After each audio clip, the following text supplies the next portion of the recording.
ठरलं. तर मग या मालिकेच्या आजच्या भागामध्ये प्रिया सायली अर्जुनच्या रूममध्ये काय पुरावा नक्की त्याने ठेवलाय हे शोधण्याचा प्रयत्न करत असते.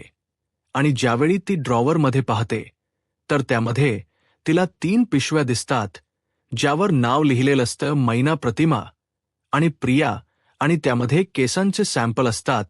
प्रिया म्हणते, इथे तर केसांचे सॅम्पल आहेत, याचा अर्थ नक्कीच माझी आणि या दोघांची DNA टेस्ट केली जाणार नाही असं म्हणत आता प्रिया सॅम्पल बदलण्याचा विचार करत असते. परंतु त्याच वेळी सायली आणि अर्जुन त्या ठिकाणी येतात आणि त्या जिन्यावरूनच बोलत येत असतात. सायली म्हणते, तुम्हाला मी किती वेळा सांगितलं आहे रात्री असं गुलाबांच्या फुलांना हात नाही लावायचा. अर्जुन म्हणतो, नाही, मी फक्त बघत होतो. सायली म्हणते, बघत होता का? मी तुम्हाला सांगितलं ना हात नाही लावायचा असं म्हणत दोघेही गप्पा मारत रूमच्या दिशेने येतात. हे ज्यावेळी प्रियाच्या लक्षात येतं त्यावेळी प्रिया लगेच सॅम्पल ड्रॉवरमध्ये ठेवते आणि आता कुठे लपू याचा विचार करत असते. त्यावेळी प्रिया लगेच वॉशरूममध्ये जाऊन लपते. इथे सायली अर्जुन रूममध्ये येतात. अर्जुन आणि सायली यांच्या गप्पा चालू असतात. त्यावेळी सायलीचा लक्ष बेडवर जातो आणि बेडवर सायलीची पर्स पडलेली असते. सायली अर्जुनला म्हणते, ही पर्स इथे कशी? अर्जुन म्हणतो, मला काय माहीत, तूच ठेवली असशील. सायली म्हणते, नाही, मी तर माझ्या पर्सला हातही लावला नाही, मग पर्स बाहेर कशी आली? अर्जुन म्हणतो, मला काय माहीत, मी का तुझ्या पर्सला हात लावू? सायली म्हणते, मला माहीत आहे, हे तुमचंच काम आहे. अर्जुन म्हणतो, खरंच नाही, मी तुझ्या पर्सला हातही लावला नाहीये. सायलीला अर्जुन म्हणतो, मला माहीत आहे ना, हे सगळं काही तुझंच काम असणार, तू अजूनही गडबड खोटाळाच आहेस. सायली म्हणते, नाही, मी हा गुन्हा केला नाही तर मी ते मान्य करणार नाही, पण बरं ठीक आहे, मी ठेवते पर्स आतमध्ये. अर्जुन म्हणतो, आता कसं आपला गुन्हा मान्य केला? सायली म्हणते, मी गुन्हा वगैरे मान्य केला नाहीये, मी फक्त पर्स आतमध्ये ठेवते असं म्हणत सायली पर्स आतमध्ये ठेवायला जाते. तर इथे अर्जुन मोबाईलमध्ये असतो आणि त्याच संधीचा फायदा घेत प्रिया रूमच्या बाहेर पडते. आणि हे चांगलं सायली अर्जुने पाहिलेलं असतं. प्रिया रूमच्या बाहेर येते आणि दरवाजाजवळ कान लावून त्यांचं बोलणं ऐकत असते. अर्जुन म्हणतो, बरं झालं, ती सॅम्पल तू तुझ्या पर्समध्ये ठेवली नाहीस आणि ती ड्रॉवरमध्ये ठेवलीस. सायली म्हणते, हो ना, पण आता ते ड्रॉवर असं उघड ठेवून चालणार नाही, मी लॉक करते. अर्जुन म्हणतो, बरं ठीक आहे, तू लॉक कर आता. सायली ते ड्रॉवर लॉक करते आणि म्हणू लागते, आता या चाव्या मी माझ्या उशीखाली ठेवते. अर्जुन म्हणतो, बरं काहीच हरकत नाही आता. सायली आणि अर्जुन हे सगळं काही प्रियाला ऐकू जावं यासाठी बोलत असतात. आणि त्याचवेळी प्रियाने हे सगळं काही ऐकलेलंही असतं. तर आता सायली म्हणते, मी पाणी घेऊन येते.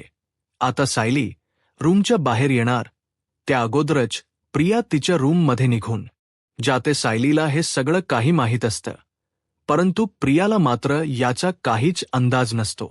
प्रिया तर घाबरून गेलेली असते, कारण सायलीने ड्रॉवर लॉक केलेलं असतं आणि आता आपल्याला सॅम्पल कशी मिळणार याचा ती विचार करत असते. प्रिया एवढी घाबरलेली असते, तिला चांगलाच घाम फुटलेला असतो. प्रिया म्हणू लागते, हे DNAच प्रकरण मला जास्तीच जड जाणार आहे.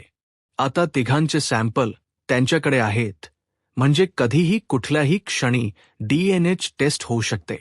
आता प्रिया एवढी घाबरलेली असते की ती घाबरतच अक्क पाण्याचा ग्लासही संपवते. आता प्रियाच्या मनात प्रश्न पडतो, पण माझा आणि प्रतिमाचा केस सायलीकडे कसा आला? तर त्यावेळी प्रियाला सायली आणि तिची भांडण आठवतात. सायलीने प्रियाचे केस पकडलेले असतात. हे सगळं काही प्रियाला आठवतं ज्यावेळी सायली प्रतिमा त्यांच्या घरी गेलेली असते आणि प्रतिमा त्यांच्या केसांना मसाज करून देत असते. त्यावेळी सायलीने ते सॅम्पल मिळवलेलं असतं. आता या सगळ्या गोष्टी प्रियाला आठवताच प्रिया मोठ्यानेच म्हणते, बापरे, म्हणजे सायली असा गेम खेळलीये तर माझ्यासोबत. पण मैनाचा केस कसा मिळाला? म्हणजे याचा अर्थ मैना गायब होण्या अगोदरपासून हा सगळा प्लन सुरू होता. तर याचा अर्थ सदा मैना आता सायली अर्जुनच्या ताब्यात आहेत. तर एवढी मजल गेली आहे का त्यांची काही हरकत नाही, जे करायचं आहे ना ते करा, पण शेवटी DNA रिपोर्ट हे माझ्या मर्जीप्रमाणेच येतील, मला जसे हवेत तसेच येतील आणि मी ते बनवून घेईन. आता हे सगळं काही करण्यासाठी मला फक्त सायलीच्या केसाची गरज आहे. एकदा का सायलीचा केस मिळाला की माझ्या जागी मी सायलीचा केस ठेवीन आणि अर्जुन ज्या ठिकाणी DNA सॅम्पल घेऊन जाईल तिथे रिपोर्ट जसे मला हवेत तसे येतील. मी तिथे जाईन आणि ते सॅम्पल चेंज करेन, पण त्यासाठी मला सायलीचा एखादा केस मिळणं गरजेचं आहे. पण हे सगळं काही मला उद्याच्या उद्याच करायला हवं. फार वेळ माझ्याकडे नाहीये. आता तर पाणी नाका तोंडाशी जायला लागला आहे. पण जर सॅम्पल बदलायचं असेल तर त्यासाठी पैसे चारावे लागतील, पण तेच तर माझ्याकडे नाहीयेत. कुठून आणू आता पैसे, असं म्हणत प्रिया विचार करू लागते. पण नागोबा आणि महिप्त ज्यावेळी माझ्यासोबत होते त्यावेळी या सगळ्या गोष्टी किती सोप्या वाटायच्या, पण आता हे सगळं काही कठीण होत चाललंय आणि त्यासाठी प्रत्येक वेळी पैशाची गरज पडते. पण कुठून आणू मी एवढे पैसे, असं म्हणत प्रिया आता विचार करू लागते. तिला काय करावं काहीच कळत नसतं. आता प्रिया आपलं कपाट खोलते आणि त्यातील एक दागिना हातात घेते आणि म्हणू लागते, या सगळ्यासाठी आता मला एक तरी दागिना हा माझ्यापासून दूर करावाच लागेल. एक तरी दागिना त्या माणसाला द्यावाच लागेल. सायली, अर्जुन, तुम्ही DNA टेस्ट करायला जाताय ना, पण त्याची वाट लावायला मी तयार आहे, असं म्हणत आता प्रिया आपले DNA सॅम्पल बदलण्यासाठी त्या व्यक्तीला सोन्याचा नेकलेस द्यायचं ठरवते आणि म्हणूनच तो नेकलेस ती तिच्या पर्समध्ये ठेवते. तर दुसरीकडे जेलमध्ये पाहायला मिळत सगळ्या कैद्यांना आता जेवण करायला बसवतात. तर नागराज काका आता भाजी चिरत असतात, तर दुसरीकडे महिप्त शिकरे यांच्यावर तांदूळ वेचण्याची वेळ आलेली असते. आता नागराज महिपातकडे पाहतो आणि आपल्या मित्राला म्हणतो, तुला माहिती आहे का रे, काही मित्र हे नावाला कलंक असतात. कारण कसं असतं ना, फक्त त्यावेळी ते बोलून दाखवतात की आपण जिगरी दोस्त आहोत, परंतु वेळ आली ना की मग पाठीत खंजीर खूप असतात, असा चाको खूप असतात. आता हे सगळं काही महिप शिकरेच्या लक्षात येतं आणि त्यावेळी महिप शिकरे आपल्या मित्राला म्हणतात, तुला माहिती आहे का रे जग्या, अरे काही माणस ही राक्षस असतात. राक्षस दाखवतात की आपण माणूस आहोत, पण ते माणसंच नसतात. आणि जग्या, जर अशा राक्षसाला मारायचं असेल तर त्याच्या पाठीतनू इंचाचा चाकू तर खुपसावाच लागतो ना.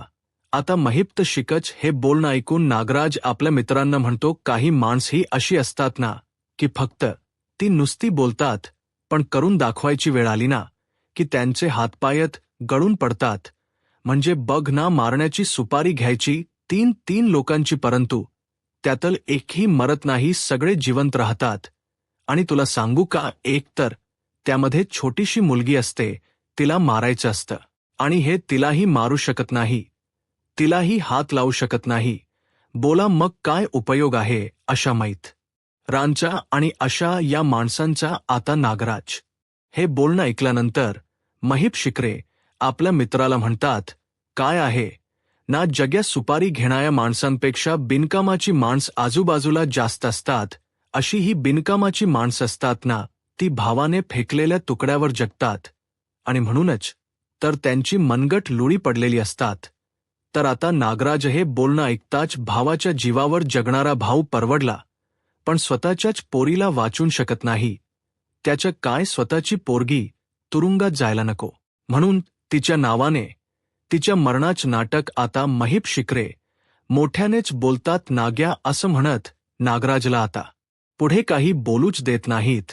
महिप्त शिकरे रागानेच आता नागराजच्या अंगावर धावून येतात आणि म्हणू लागतात, नाग्या, तोंड आवड, जीभ कापायला टाईम नाही लागणार. आता मात्र नागराजलाही खूप राग येतो. नागराजही महिप शिकरेच्या अंगावर धावून जातो आणि रागानेच म्हणतो, हिम्मत असेल तर हात लावून दाखव. तू फक्त कागदी गुंड आहेस, कागदी. तुझ्या हाताने काहीच होणार नाही. अरे, तुझ्यात अजिबातच हिंमत नाहीये, फक्त मोठमोठ्या बाता करतोयस आणि अजूनही इथेच सडतोयस. तर महिप शिकरे नागराजला म्हणतात, आणि तू काय करतोयस रे? तर नागराज म्हणतो की तुझ्यामुळे मी इथपर्यंत आलो आहे तुझ्यामुळे, मला इथे राहावं लागतंय, मी शिक्षा भोगतोय तुझ्या पापाची, आणि तिकडे तुझी पोरगी शिक्षा भोगते तुझ्याच पापांची. आता मात्र हे ऐकल्यानंतर महीप शिकण्याचा राग अनावर होतो. आपल्या मुलीबद्दल ते काही ऐकून घ्यायला तयार नसतात, आणि त्याचवेळी ते नागराज राजला बाजूलाच गॅसवर उकळतं पातेल असतं आणि त्या पातेल्याजवळ घेऊन जातात. त्यामध्ये तेल की पाणी काहीतरी उकळत असतं, आणि त्याचवेळी महिप्त शिकरे रागाने त्या पातेल्याच्या कडेवर नागराजचा हात ठेवतात आणि त्याला चांगला चटका देतात. आता मात्र नागराज पूर्णपणे घाबरून गेलेला असतो. महिप्त शिकरे नागराजच डोक धरतात आणि त्या पातेल्यात बुडवणार. त्याचवेळी मात्र नागराज घाबरतो आणि म्हणू लागतो, महिप्त सॉरी, मी चुकलो. परंतु महिप्त शिकरे यांचा राग अनावर झालेला असतो आणि बाकी सगळे कैदी घाबरूनही गेलेले असतात.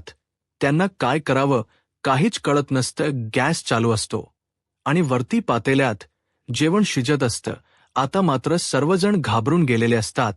तर दुसरीकडे सुभेदारांच्या घरी आपल्याला पाहायला मिळतं सायली किचनमध्ये धावपळीने काम करत असते आणि तिचा लक्ष सतत मोबाईलमध्ये असतो. आणि म्हणूनच विमलताई सायलीला विचारतात, सायली ताई, अहो तुम्हाला कुठे जायचंय का? सायली म्हणते, का, कशाला? तर विमलताई म्हणतात, नाही अहो, मोघापासून तुम्ही मोबाईलमध्ये बघताय, तुम्हाला कुठे जायचं असेल तर जाना, हे सगळी काम मी करेनच. तर सायली म्हणते, विमलताई ही भाजी तेवढी फोडणीला घालाल का? विमलताई म्हणतात, हो तुम्ही जा. तर त्याचवेळी अर्जुन आवाज देत म्हणतो, बायको नाश्ता. पण अर्जुनचं लक्ष प्रियाकडे असतो, परंतु प्रिया कुठेच दिसत नसते. आता सायली अर्जुनसाठी नाश्ता घेऊन येते. तर अर्जुन म्हणतो, तू अजून तयार झाली नाहीयेस का? सायली म्हणते, अहो मी फक्त 5 मिनिटात तयार होईल. अर्जुन म्हणतो, आपल्याला निघायचं आहे ना? तर सायली म्हणते, हो आपण निघणारच आहोत. तर अर्जुन म्हणतो, पण प्रिया कुठे आहे? ती तर कुठे दिसत नाहीये. तर सायली म्हणते, मलाही कुठे दिसली नाहीये. अर्जुन म्हणतो, आपण घराबाहेर पडणार त्यावेळी प्रियाने आपल्या मागावर येणं, आपला पाठलाग करणं अपेक्षित आहे, पण कुठे आहे ती? सायली म्हणते, मलाही काही कळत नाहीये. आता सायली म्हणते, मी आलेच असं म्हणत सायली किचनमध्ये निघून जाणार. तर अर्जुन तिचा हात पकडतो. सायली विचारते, काय झालंय? अर्जुन म्हणतो, काही नाही बायको, तुझे केस बांधलेले असताना सुद्धा तू किती छान दिसतेस नाही, खूबसूरत कारास. काय आहे? तर त्यावेळी विमलताई आवाज देत म्हणतात, अर्जुन दादा, ते खूबसूरत वगैरे तुम्ही जे काय बोलताय ना, ते सगळं काही बघणाऱ्यांच्या नजरेत असतं, आणि तुमच्या नजरेने तुम्ही सायली ताईंना तसं बघता, आणि म्हणूनच आमची सायली ताई तुम्हाला नेहमीच सुंदर दिसत असते. तर अर्जुन म्हणतो, हो ते तर आहेच. असं म्हणत अर्जुन सायलीकडे पाहतो.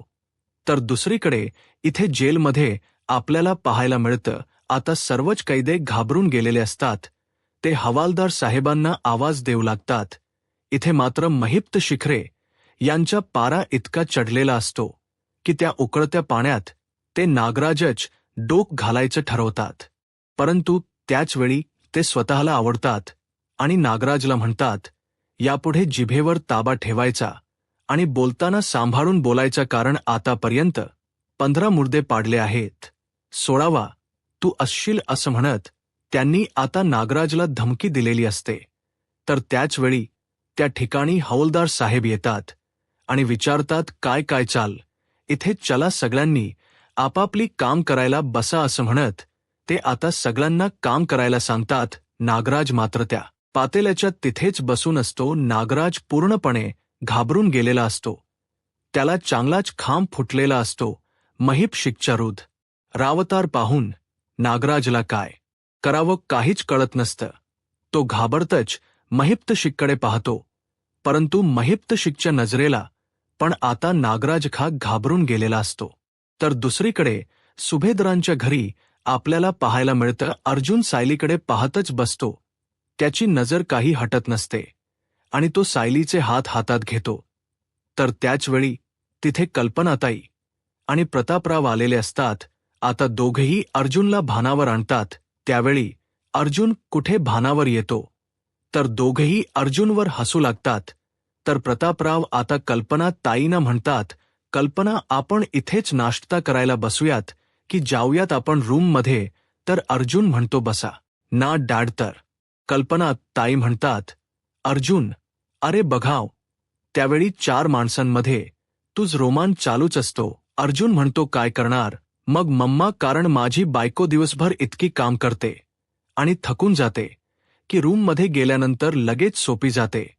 मग मी रोमांस कधी करायचा सांगा बरं. कल्पना ताई म्हणतात, अच्छा म्हणजे तुला असं म्हणायचं आहे की मी तुझ्या बायकोला जास्तीची काम सांगते हो ना. तर सायली म्हणते, आई असं काही नाहीये. कल्पना ताई म्हणतात, बरं ठीक आहे मग अर्जुन आजपासून तुझ्या बायकोला किचनमधून सक्तीची सुट्टी. तर सायरी म्हणते, आई अहो त्यांचं हणण तुम्ही मनावर काय घेताय, तुम्ही लक्ष नका देऊ, मी तयार होऊन येते, आम्हाला जरा बाहेर जायचं आहे. आई बाबा तुम्ही बसाना, मी तुमच्यासाठी नाश्ता देते. असं म्हणत सायली आता त्या दोघांसाठी नाश्ता आणण्यासाठी जाते. आता सायली त्यांना नाश्ता देते आणि त्यानंतर रूममध्ये जात ती आपली केस पुसत असते.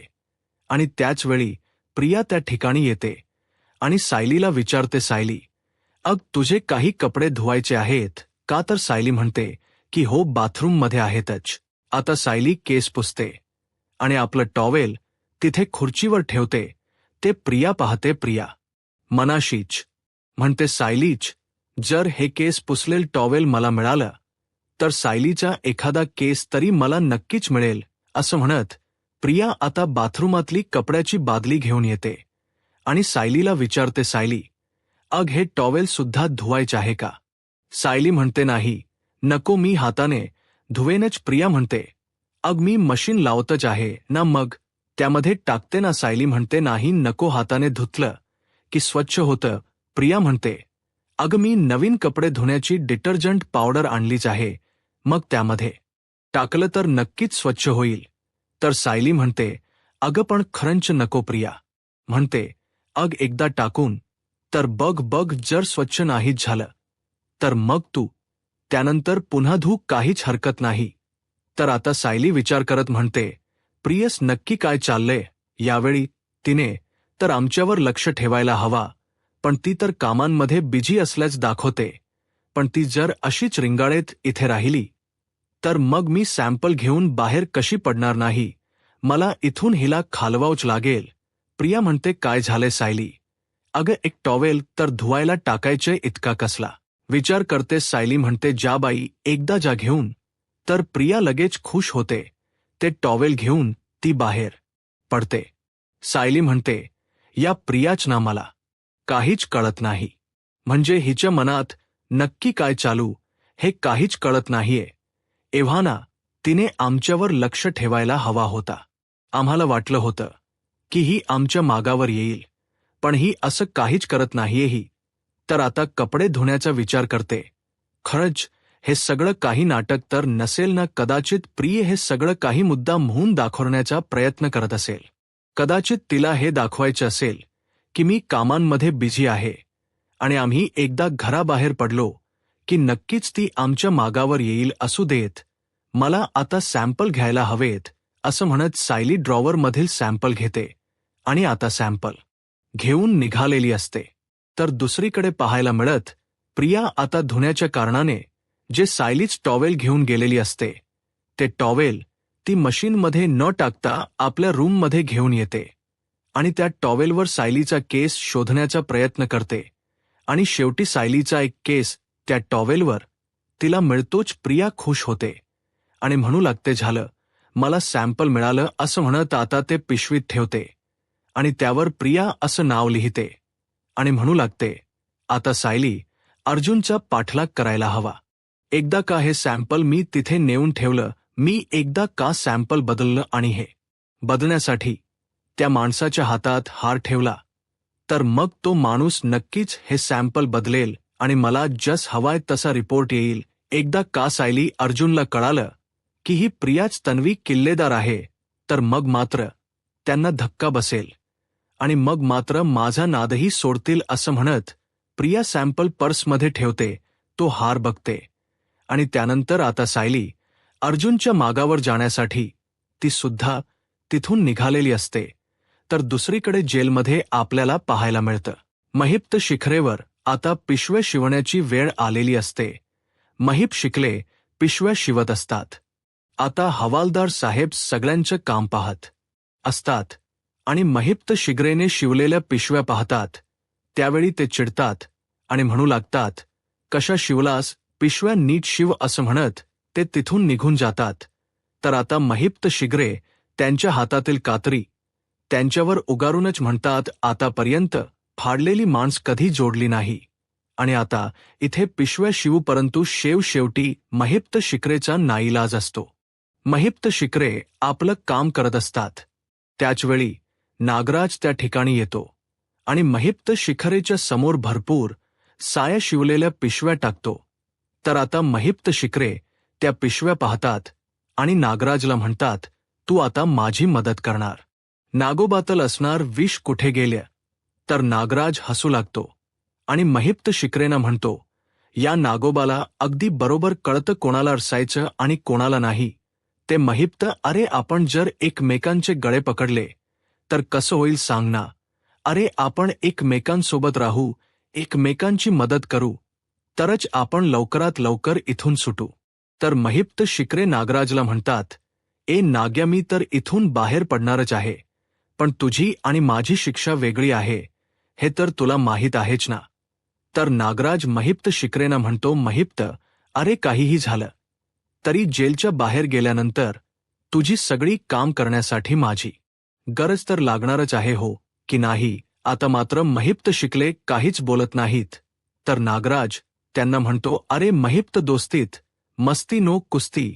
अरे आपण जर एकमेकांची मदत केली तर आपलंच भलं होणार आहे, हो की नाही. पांढरं निशाण असं म्हणत आता नागराज महिप्त शिखरांकडे पाहतो, परंतु महिप्त शिकडे काहीच बोलत नसतात.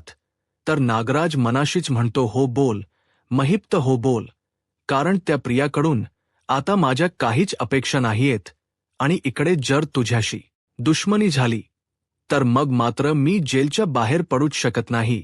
जर मला इथून बाहेर पडायचं असेल तर तुझ्याशी मैत्री करावी लागेल, हो मन महिप्त असं म्हणत आता महिप्त शिकच्या होकाराकडे नागराजचं लक्ष असतो. परंतु महिप्त शिकरेडे मात्र होकार न देता या सगळ्या गोष्टीचा विचार करू लागतात. तर दुसरीकडे पाहायला मिळतं तर अर्जुन लॅबमध्ये पोहोचलेला असतो आणि डॉक्टरांशी बोलत म्हणतो, डॉक्टर आम्हाला लवकरात लवकर हे रिपोर्ट हवे आहेत. एक प्रतिमा आणि प्रिया दुसर म्हणजे मैना आणि प्रिया, आम्हाला हे रिपोर्ट हवेत असं म्हणत आता अर्जुन त्यांच्या हाती सॅम्पल देतो. तर आता डॉक्टर आपल्या लॅब असिस्टंटची ओळख करून देत अर्जुनला म्हणतात, हे आमचे लॅब असिस्टंट आहेत, हेच सगळं काही हँडल करतात, त्यामुळे ते नक्कीच टेस्ट करून देतील असं म्हणत आता ती सॅम्पल ते आपल्या लॅब असिस्टंटकडे देतात. तर आता सायली त्यांना म्हणते, सॅम्पल ठेवण्याची तुमची विशिष्ट पद्धत असेलच, परंतु तरी सुद्धा मी त्यावर हिरव्या रंगाच्या खुणा करून ठेवल्या आहेत. तर ते लॅब असिस्टंट म्हणतात की हो ठीक आहे. तर अर्जुन त्यांना म्हणतो, बरं पण आम्हाला तुम्हाला अजून एक गोष्ट सांगायची आहे. तर दुसरीकडे आता सायली अर्जुनच्या मागावर प्रिया सुद्धा तिथपर्यंत पोहोचलेली असते. आता डॉक्टर सायली अर्जुनला म्हणतात, काळजी करू नका, खरे रिपोर्ट तुम्हाला लवकरात लवकर मिळतील. आता सायली अर्जुन तिथून निघून जातात आणि त्याच संधीचा फायदा घेत आता प्रिया त्या ठिकाणी येते आणि त्याचवेळी लॅब असिस्टंट तिथे आलेले असतात. प्रिया म्हणते, एक मिनिट, आताच ॲडव्होकेट अर्जुन सुभेदार आणि त्यांची मिसेस इथे काही सॅम्पल देऊन गेले आहेत का. तर त्या म्हणतात की हो. तर प्रिया म्हणते, मग आता तुम्हाला एक काम करायचे आहे, ज्या ठिकाणी प्रियाच सॅम्पल आहे त्या ठिकाणी प्रिया नावाच हे दुसर सॅम्पल ठेवायचे आहे. तर लॅब असिस्टंट प्रियाला म्हणतात, म्हणजेच तुम्ही मला सॅम्पल मध्ये फेरफार करायला सांगताय का. तर प्रिया म्हणते की हो प्लीज, तुम्हाला हे करावंच लागेल. तर लॅब असिस्टंट प्रियाला म्हणतात, ते शक्य नाही आणि आमच्या लॅबमध्ये अशा गोष्टी होत नाहीत. तर प्रिया त्याला म्हणते, फुकट करायला नाही सांगत आहे असं म्हणत प्रिया तिच्या पर्समधला तो दागिना काढते, तो नेकलेस काढते आणि म्हणू लागते, जर माझं काम केलं तर हा दागिना तुझ्या, असं म्हणत तो नेकलेस त्याच्या हातावर ठेवते आणि रिपोर्ट बदलल्यावर आणखी एक दागिना मिळेल. आता मात्र लॅब असिस्टंट खुश होतो. लॅब असिस्टंट प्रियाला म्हणतो, नक्की ना, तुम्ही कोणाला सांगणार तर नाही ना? रिया हसताच म्हणते, नाही. आता लॅब असिस्टंट इकडे तिकडे पाहतो आणि लगेच ते नेकलेस दिलेला असतो तो खिशात ठेवतो आणि त्यानंतर प्रिया त्याच्या हातात सॅम्पल देते आणि म्हणू लागते, तुझी तोंड बंद आणि माझंही. आता प्रिया तिथून निघून जाताच लॅब असिस्टंटला सायली अर्जुनच बोलणं आठवतं, कारण ज्यावेळी डॉक्टर अर्जुनला म्हणतात, तुम्हाला नक्की आम्हाला काय सांगायचं आहे, त्यावेळी अर्जुन त्यांना म्हणतो की सांगतो असं म्हणत. आता अर्जुन त्यांना प्रियाचा फोटो दाखवतो आणि म्हणू लागतो, ही मुलगी इथे नक्कीच येईल. अर्जुन म्हणतो की ही मुलगी नक्कीच रिपोर्ट बदलण यासाठी तुम्हाला इथे सॅम्पल दुसर देण्यासाठी येईल किंवा त्यासाठी पैसे ऑफर करेल. तर डॉक्टर अर्जुनला म्हणतात, कोणी कितीही प्रयत्न केले तरी सुद्धा माझ्या लॅबमधलं सॅम्पल कोणीही बदलू शकत नाही किंवा खोटे रिपोर्ट मिळूही शकत नाहीत. तर अर्जुन म्हणतो, हो, माझा विश्वास आहे आणि म्हणूनच तर मी या लॅबमध्ये आलो आहे. तर डॉक्टर आपल्या असिस्टंटला म्हणतात, तुम्ही सुद्धा आता त्या मुलीचा फोटो बघितला आहे ना? तर ते म्हणतात की हो सर, तिने कितीही प्रयत्न केला तरी तो मी यशस्वी होऊ देणार नाही. सायली म्हणते, बरं ठीक आहे, आमचा तुमच्यावर विश्वास आहेच, पण जर ती दुसर कोणाच सॅम्पल घेऊन आली तर त्यावर वेगळी खून करून तसंच ठेवा, कारण ते सॅम्पल नक्की कोणाच आहे हे आम्हालाही बघायचं आहे आणि आम्ही ते सॅम्पल कोणाच आहे याचा शोध घेत आहोत. तर ते असिस्टंट म्हणू लागतात, ठीक आहे मॅडम, तुम्ही जसं सांगितलं आहे तसं होईल. तर ते असिस्टंट सायली अर्जुनला म्हणतात, ती मुलगी इथे येईल याची जर तुम्हाला खात्री असेल तर ते सॅम्पल घेऊन जाण्यासाठी तुम्ही आत्ताच इथे का थांबत नाही? तर अर्जुन म्हणतो, ती मुलगी आत्ताच येईल, पण जर आम्ही इथून बाहेर पडलो तरच, शिवाय जर आम्ही इथे थांबलोय हे जर तिला कळलं तर ती इथे येणार सुद्धा नाही आणि आम्ही निघेपर्यंत ती नक्कीच इथे थांबेल आणि जर आम्ही इथेच आहोत तर ती नक्कीच तिचा डाव बदलण्याचा प्रयत्न करेल आणि आम्हाला तेच नको आहे. तर आता डॉक्टर आणि त्यांच्या असिस्टंटला सगळं काही लक्षात आलेलं असतं, परंतु आता लॅब असिस्टंट सायली अर्जुनची साथ देत त्या पैशाच्या किंवा त्या सोन्याच्या मोहाला न पडता त्या सॅम्पलवर फुली करतो आणि शेवटी त्याने सायली अर्जुनची साथ दिलेली असते. त्याला सायली अर्जुन ते बोलणं आठवताच त्याने सत्याची साथ दिलेली असते. आता ते असिस्टंट डू नॉट यूज दिस असं लिहत ते सॅम्पल तिथे ठेवतात आणि निघून जातात. आता सायली अर्जुन घरी येतात तर अर्जुन सायलीला म्हणतो, आपण आलो त्यावेळी दरवाजा बंद कसं होतं? मम्मा आणि अस्मिताई कुठे गेले आहेत? तर सायली म्हणते, आई आणि अस्मिता, ताई, नक्कीच अस्मिता ताईंच्या बाळाला डॉक्टरकडे घेऊन गेले असतील, कारण दर महिन्याला आता बाळाला डॉक्टरकडे घेऊन जावं लागेल. कदाचित ते जाताना विमल ताईंनाही घेऊन गेले असतील. बरं ठीक आहे, उन्हामुळे तुमची जास्त चिडचिड होईल, तुम्ही अगोदर सरबत पिऊन घ्या म्हणजे तुम्हाला बरं वाटेल, असं म्हणत सायली अर्जुनसाठी आणि आपल्यासाठी सरबत बनवून घेऊन येते. आता अर्जुन सरबत पितो आणि सायलीला म्हणतो, आता खरं तर रिलॅक्स वाटते, आता तू दिलेल्या या सरबतमुळे की DNA सॅम्पल देऊन आलोय यामुळे ते काही माहीत नाही, पण खरंच खूप रिलॅक्स वाटते. तर सायली अर्जुनला म्हणते, हो खरंच आज खूप मोठं काम झालंय आपलं. तर त्याच वेळी अर्जुनला फोन आलेला असतो. अर्जुन म्हणतो, डॉक्टर विचारे यांचा फोन आहे. सायली म्हणते, स्पीकरवर ठेवा ना. तर अर्जुन म्हणतो, डॉक्टर विचारे, हो, तुम्ही एवढ्या लवकर फोन केला हे मी एक्सेप्टच केलं नव्हतं, म्हणजे मी आताच सॅम्पल देऊन आलोय ना. तर ते म्हणतात की हो सर, परंतु आत्ताच तुम्ही जी मुलगी इथे येणार तीच मुलगी इथे आली होती आणि आमच्या लॅब असिस्टंट नवादे यांना भेटून गेली आहे. अर्जुन म्हणतो, काय? तर ते म्हणतात की हो, फक्त भेटूनच नाही तर तिने आता ते सॅम्पल बदलण्यासाठी नवादेला सोन्याचा नेकलेस ऑफर केला. आता हे ऐकल्यानंतर अर्जुन म्हणतो, काय तर डॉक्टर म्हणतात हो, पण काळजी करू नका. आपला ठरल्याप्रमाणे नवादेने घडलेला सर्व प्रकार मला सांगितला. आणि हो, तुम्हाला 100 खरे रिपोर्टच मिळतील. तर अर्जुन म्हणतो, पण त्या मुलीने आता ज्यावेळी ती त्या ठिकाणी आली होती त्यावेळी तिने सॅम्पल बदलण्यासाठी नवादे यांच्याकडे कुठलं सॅम्पल दिलं की फक्त रिपोर्ट बदलण्यासाठी ऑफर दिली होती? तर डॉक्टर म्हणतात, नाही, ते तर काही माहीत नाही, कारण नवादे मला एवढंच बोलला की तिने सोन्याचा नेकलेस ऑफर केला आणि रिपोर्ट बदलायला सांगितले. बाकी जर याने सॅम्पल दिलं असेल तर मी नक्कीच नवादेशी बोलतो आणि तुम्हाला कळवतो. अर्जुन म्हणतो, हो, काहीच हरकत नाही.